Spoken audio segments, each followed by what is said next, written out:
I had a roommate, Jim McLaughlin, who's a big mold maker, and he does more makeup now. And we always had a lot of fun working together. And he had worked on all kinds of really cool projects. And he told me that they were hiring new mold makers at Cinovation, and that I should call in. So I did, and I went in for an interview, and it was for a TV show called Something's Out There. It was like a bug, some kind of bug. I don't even know if I ever saw it, but it was this TV series.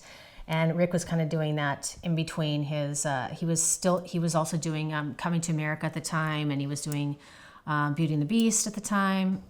And so it was a small mold department, but I was doing molds, and it was Jim McLaughlin, Jim Leonard, and Jim Leonard was one of his, lifer kind of guys that have been at the shop for a long time. And that's where I met Norman Cabrera and Matt Rose, and a lot of amazing people that Steve Wang and Dave Kinlan, all those guys that I've known for a long time. And it was a really fun place to work. And I learned so much. I think at one point Rick glued, there had been a shortage of 355 glue, and so he was going to try and use a different glue. So he said, come in my office and come in my studio. I want to put this piece on you, and you're going to wear it all weekend and see how it wears. And so Rick put the prosthetic on me, and I was so I was so overwhelmed that I didn't, I was like, I'm working for Rick Baker. Like that was in like 88, 89. And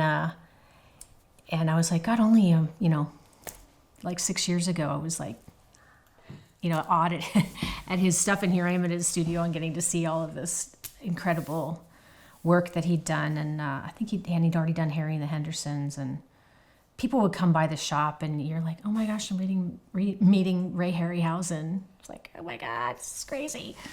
And it was an incredible experience.